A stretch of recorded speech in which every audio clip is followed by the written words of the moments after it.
નેપાળના કાઠમંડુમાં D30 નશામુક્તિ અને વિકલાંગતા જાગૃતિ શિખર સંમેલન યોજાયું, જેમાં ખાસ કરીને યુવાનોમાં નશાના દૂષણથી થતા વિકલાંગતાના ગંભીર મુદ્દા પર ધ્યાન કેન્દ્રિત કરવામાં આવ્યું.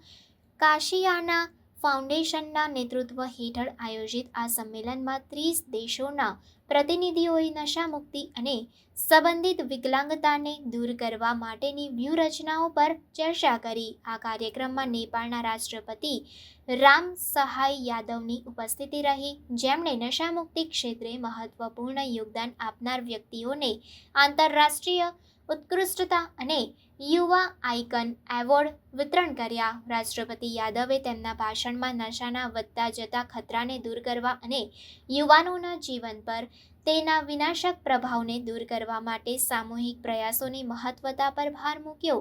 સંમેલનમાં નિષ્ણાતો, ડોક્ટરો, સામાજિક કાર્યકરો અને યુવાનો દ્વારા તેમના અનુભવો અને જાણકારીઓને શેર કરવામાં આવી. ચર્ચાઓમાં નશાના તાજેતરના સંશોધન, પુનર્વસન વ્યૂહરચનાઓ અને પુનઃપ્રાપ્તિમાં સમુદાયના સમર્થનની ભૂમિકા પર ધ્યાન કેન્દ્રિત કરવામાં આવ્યું. આ કાર્યક્રમમાં નશાના દૂષણને રોકવા અને તેનાથી પ્રભાવિત લોકોને સહાય કરવા માટે જાગૃતિ અને શિક્ષણની જરૂરિયાત પર પણ પ્રકાશ પાડવામાં આવ્યો. સંમેલનની એક મુખ્ય વિશેષતા યુવાનોના સશક્તિકરણ પર ધ્યાન કેન્દ્રિત કરવું હતું. વિવિધ વર્કશોપ અને ઇન્ટરેક્ટિવ સત્રોનું આયોજન કરવામાં આવ્યું હતું, જેમાં યુવા ભાગીદારોને નશામુક્ત જીવન જીવવા માટે જ્ઞાન અને સાધનો સાથે સજ્જ કરવામાં આવ્યા હતા. સંમેલન નશામુક્તિ અને વિકલાંગતા વ્યવસ્થાપન માટે શ્રેષ્ઠ પ્રથાઓ અને નવીન અભિગમો શેર કરવા માટે એક મંચ પૂરો પાડ્યો.